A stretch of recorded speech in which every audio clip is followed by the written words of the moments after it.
selamat pagi Sobat Healthies. Kembali lagi bersama kami berdua di episode kedua kali ini di podcast Bisik Setan, bincang asik seputar kesehatan.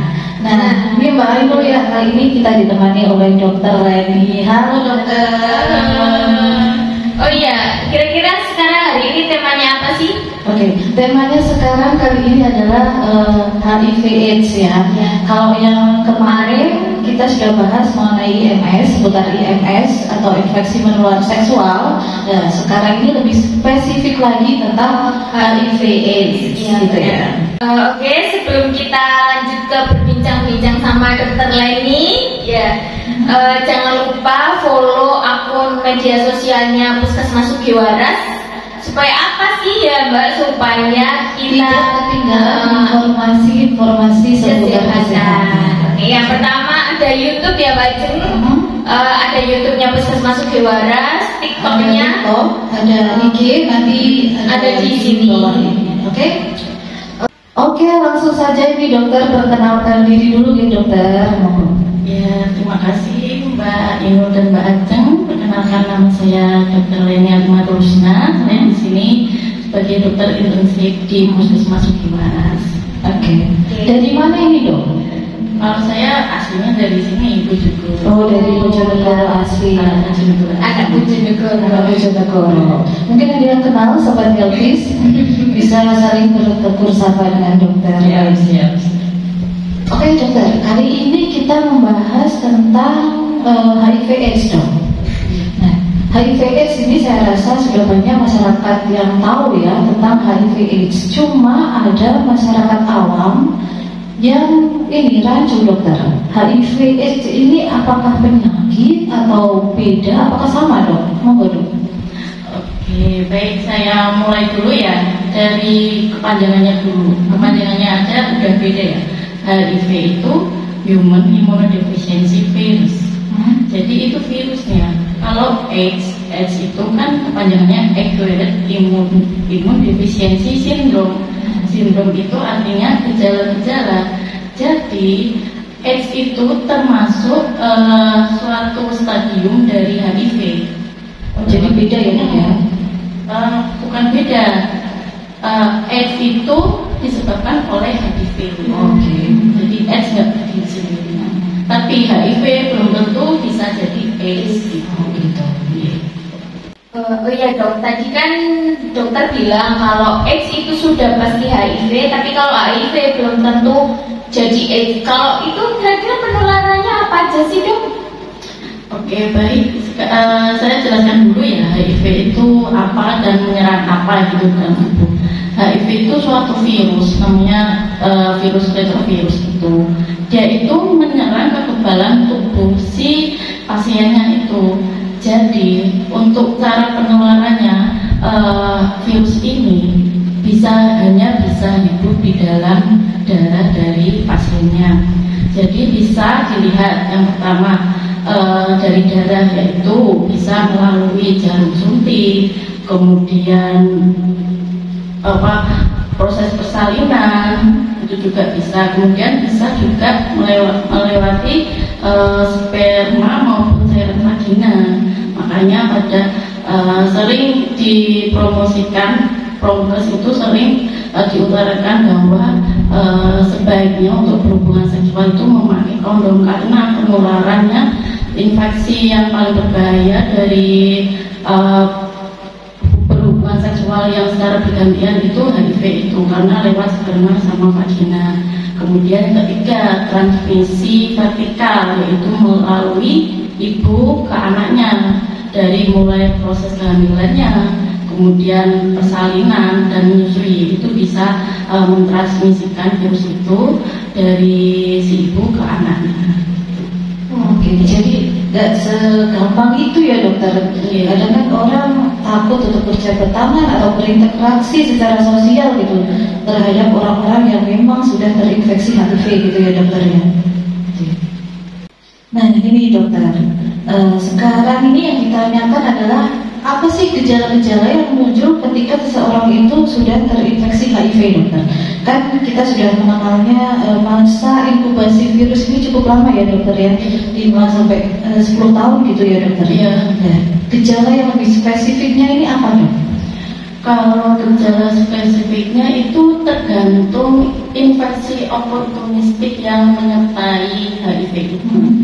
Bisa misal dia jamur pada mulut, bisa gejalanya itu bisa sariawan berulang nggak sembuh-sembuh, kemudian batuk pilek yang nggak sembuh-sembuh, itu juga infeksi pada paru-paru, kemudian bisa juga kayak muncul kayak bintik-bintik di kulit, itu pun bintik-bintik di kulitnya itu kayak aneh gitu, nggak seperti dermatitis biasa dikasih salep sembuh, itu kayak nggak sembuh-sembuh, lebih ke situ. Udah susah ya? Iya, Soalnya udah kekebalannya tubuh gitu ya. Turun. Terus sama itu penurunan berat badan dalam 1 bulan itu lebih dari 10%, dan itu pasiennya nggak merasa saya makan minum seperti biasa, nggak kegiatan apa kok tiba-tiba turun terus lemas kayak gitu, seperti itu. Tergantung infeksi oportunistiknya yang menyertai HIV-nya. Kalau kita mengenalnya ini ya dok ya, gejala asimptomatik gitu ya dokter ya, atau tanpa gejala lebih tepatnya ya?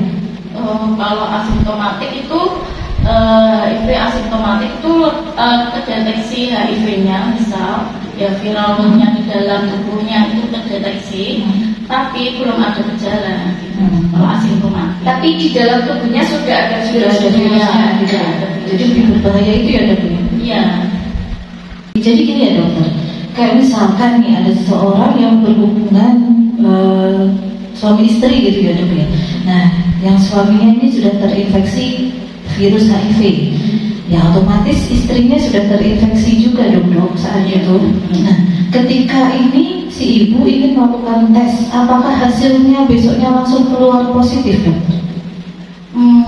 Kemungkinan enggak sih ya, kemungkinan enggak. Tapi bisa saat itu langsung tes, ataupun bisa sebenarnya ada Permenkes yang tahun 2019 kalau nggak salah itu bisa langsung dikasihkan profilaksis pencegahan untuk kasih ARV, itu tidak boleh lebih dari 3 kali 24 jam gitu ya. Tapi juga harus di follow up lagi 3 bulan kemudian dicek lagi apakah positif atau negatif. Jadi harus dipastikan gitu ya dok ya. Oke, dari hasil follow up 3 bulan tersebut, kalau misalnya si ibu terdiagnosa positif HIV, gimana dok? Jadi kalau misalnya di follow up lagi selama 3 bulan itu ternyata positif, berarti ibunya memang mengidap HIV dan harus minum ARV atau antiretrovirus itu, dan diminumnya itu seumur hidup, karena virus HIV ini nggak akan bisa hilang di dalam tubuh si ibunya itu. Jadi fungsi virus ini gunanya untuk menekan jumlah virus supaya tidak menimbulkan gejala, dan gejala-gejala ini muncul mengakibatkan stadium X itu yang tadi kita bahas sebelumnya. Berarti menimbulkan stadium yang lebih lanjut gitu ya dok? Jadi ternyata fungsi ARV ini bukan menyembuhkan secara total gitu ya dok? Nah, Cuman menekan virus yang ada di dalam tubuh. Karena virus ini kan menyerangnya di kekebalan tubuh ya dok. Bahasanya ini menyerangnya bukan di organ atau apa gitu. Iya, tapi di tentaranya gitu ya, menyerangnya pertahanan tubuh gitu ya dokter ya. Iya, benar. Oke dokter, untuk pertanyaan selanjutnya nih dok, jika seseorang itu sudah mengkonsumsi ARV, ketika dia mau berhubungan, apakah bisa menularkan ke orang lain dok? Kalau pada saat berhubungan pasien tidak minum ARV, tetap bisa menularkan virusnya ke pasangannya. Namun juga perlu kita lihat apakah pasien penderita HIV itu pengobatannya itu berapa lama, sama kadar viral loadnya. Kalau misalnya kadar viral loadnya itu target dari ARV ini kan ditargetkan jumlah virologisnya kan kurang dari 20 sampai 40 itu ya. Kalau misalnya kadarnya sudah mencapai itu kemungkinan penularannya presentasinya rendah gitu sampai kurang lebih ya 10%, tapi bisa juga kemungkinan menularkan gitu. Tapi memang tetap harus setiap pasien HIV itu harus direncanakan, terutama tentang kehamilan, juga tentang persalinan, itu harus direncanakan secara matang biar mencegah penyebar luasan itu HIV. Oke, tapi kalau yang sudah pernah menikah dan punya anak, terus ketika terinfeksi HIV, paling benar dipakai kondom ya dokter ya? Nah, kalau misalnya yang terinfeksi itu seorang ibu hamil, habis itu apa bisa menularkan ke anaknya dok setelah mengkonsumsi obat itu? Kalau itu tadi kan sebelumnya sudah saya bahas tentang cara penularan yang ketiga tadi melalui transmisi vertikal ya antara ibu sama anak, dari mulai proses kehamilan, persalinan sama menyusui. Jadi virus ini bisa ditularkan melalui plasenta juga bisa, kemudian air susu ibu juga bisa. Namun cara mencegahnya sebenarnya ada pada saat kehamilan itu ibunya itu ada dua kemungkinan biar tidak menularkan HIV-nya itu ke anaknya itu persalinannya itu bisa per vaginam jika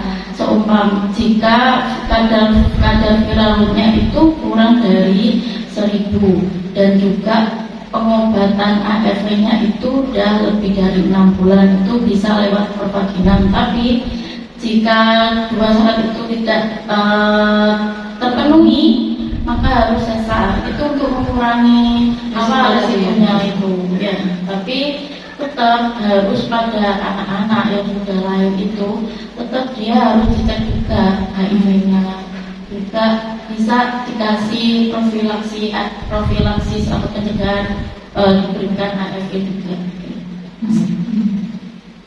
Kan kita tahu kalau penyakit HIV itu seperti fenomena gunung es gitu dok. Banyak yang tidak diketahui atau terdeteksi gitu pasiennya positif HIV atau enggak daripada yang sudah kita ketahui gitu dok kalau sudah terdiagnosa. Nah misalnya kalau pasien tersebut malu untuk berobat ke fasilitas kesehatan dan tidak diobati gitu dok, penyakit tersebut itu gimana dok? Baik, ini sebelumnya saya jelaskan dulu ya stadiumnya. Sebenarnya HIV itu kan ada 4 stadium. Dan stadium pertama itu stadium asimptomatik atau masa jendela itu. Nah, yang stadium ke-2, 3, 4 itu udah mulai ada gejala-gejala. Dan gimana ya? Pasti pasien tersebut itu awalnya itu kayak cuma batuk pilek biasa, tapi nggak sembuh gitu. Nah, bagaimana jika tidak terobati? Jika tidak terobati, pasien HIV itu akan menuju ke stadium yang keempat, yaitu stadium AIDS itu, yang CD4-nya itu kurang dari 200. CD4 itu sebagai penanda jumlah sel darah putih di dalam tubuh si penderitanya itu tinggal sedikit. Otomatis si penderita itu tiba-tiba aja nih nggak tahu pasiennya sakit apa, tiba-tiba aja pasiennya itu bisa menuju ke meninggal gitu, menuju ke stadium yang akhir tiba-tiba meninggal. Dan tiba-tiba aja itu banyak kasus ya, istrinya itu kadang nggak tahu ini penyakit suaminya itu apa, tiba-tiba si istrinya kok terdeteksinya HIV kayak gitu. Ya sebenarnya bahaya sekali kalau misalnya tidak terobati ya. Sebenarnya kalau screening sekarang sudah jauh lebih ini ya dok ya. Jadi mulai jatim juga sudah harus screening HIV juga. Kemudian ibu hamil juga harus screening HIV dokter ya. Sekarang udah semuanya sudah terscreening. Terdeteksi lebih awal lah dok. Belum menikah sama itu mau melahirkan. Oke dokter, dari tadi kan kita sudah membahas tentang HIV/AIDS itu sendiri ya, sampai gejala dan penularannya. Nah, ini ketika seseorang sudah terinfeksi HIV gitu dan sudah minum antiretroviral, apakah bisa sembuh dok? Kalau tadi sudah saya jelaskan juga ya di awal, kalau antiretroviral itu gunanya untuk menekan jumlah virus. Dan juga fungsinya untuk kalau sudah virusnya ditekan, otomatis sel darah putih dalam tubuh penderita itu akan naik. Jadi untuk ARV itu ada 3 sasaran. Yang pertama adalah sasaran klinis, di mana sasaran klinis itu untuk memperpanjang usia, memperbaiki kualitas hidupnya si penderita. Kemudian sasaran virologis. Sasaran virologis ini menurunkan atau menekan jumlah virus itu seminimal mungkin, dan targetnya kurang dari 20 sampai 50 kopi per mililiter itu. Kemudian bisa sasaran imunologis untuk memperbaiki itu sistem imun dari penderitanya secara kualitas dan kuantitas. Oke, jadi sampai saat ini belum ada ya obat penyembuh HIV itu belum ada ya dok? Berarti fungsinya untuk menekan virus tadi balik lagi dan memperpanjang usia ya.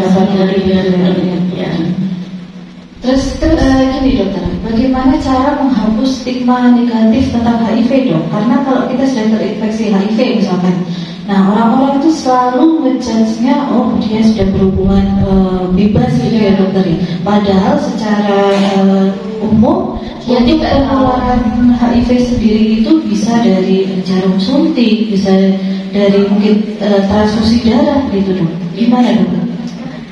Intinya gini, HIV itu jauhi virusnya, bukan orangnya ya. Karena virus ini lewatnya tidak sembarangan, bukan kita tatapan kayak gini, salaman, nggak bisa itu. Berarti dari ya udara itu nggak ada ya? Itu hanya mitos saja ya? Iya. Apa jarum suntik? Oh ya, sekarang itu yang perlu diperhatikan tuh penggunaan kartu. Oke, cara pencegahan HIV/AIDS itu apa aja sih dok? Baik, untuk pencegahan HIV itu bisa disingkat dengan ABC ya. Yang pertama, Anda tidak melakukan seks, yaitu seks bebas. Kemudian yang B, yang kedua itu bersikap saling setia dengan pasangannya. Kemudian yang C itu memakai kondom saat berhubungan. Kemudian jangan lupa yang terakhir itu penggunaan jarum itu sekali pakai. Itu adalah cara pencegahan dari penularan HIV. Terus ini dokter, kalau diantaranya untuk masyarakat yang memang mengetahui kalau dia ini berisiko ya, tertular HIV, baik dari karena hubungan bebas maupun pemakaian jarum suntik itu dokter, bisa ya dok langsung periksa ke pelayanan kesehatan itu bisa dok? Bisa langsung periksa ke pelayanan kesehatan ya. Karena nanti bisa dicek apakah HIV-nya positif atau tidak. Oke dok, jadi gini, kalau ada masyarakat yang memang dia sadar dia berisiko tertular HIV/AIDS gitu dok, bisa nggak sih dok ketika hari ini dia terpapar jarum suntik lewat tato mungkin atau transfusi darah gitu dok, terus langsung tes nih dok, atau harus menunggu dulu dok? Kalau tes tetap harus dilakukan ya, walaupun itu negatif, itu tetap pasien itu tetap dapat namanya profilaksis itu ARV itu. Kemudian dicek lagi selama 3 bulan dicek lagi. Oh jadi ketika terpapar besoknya langsung tes gitu bisa. Terus kemudian di follow up lagi selama 3 bulan gitu ya. Untuk menentukan pemberian ARV seumur hidup gitu ya. Oke Sobat Deltis, kali ini kami sudah sampai di penghujung acara. Jangan lupa follow akun Puskesmas Sugiwaras di bawah ini. Dan terima kasih juga untuk Dr. Leni sudah menyempatkan waktunya di sini berbagi informasi kesehatan ya. Tadi jangan lupa ya untuk mendapatkan update seputar kesehatan. Jangan lupa follow akun-akun media sosial Puskesmas Sugiwaras ya, tentang vaksin atau kegiatan-kegiatan kita setiap hari kita upload di media sosial kita. Dan mungkin nih penutupan nih dokter, pesan-pesannya untuk remaja-remaja saat ini apa nih dok? Pesan-pesannya tadi itu tetap jauhi virusnya bukan orangnya. Gitu ya. Jadi tetap jauhi virusnya tapi bukan orangnya. Tadi sudah dijelaskan secara rinci oleh Dokter Leni bagaimana sih cara penularannya gitu ya. Jadi tidak segampang gitu ya mungkin ya Dok ya. Oke Sobat Healthy, jangan kemana-mana, tetap pantengin channel YouTube kita dan tunggu podcast kesehatan selanjutnya, tentunya dengan dokter-dokter yang berbeda setiap kalinya kita podcast ya. Akhir kata dari kita bertiga, wassalamualaikum warahmatullahi wabarakatuh.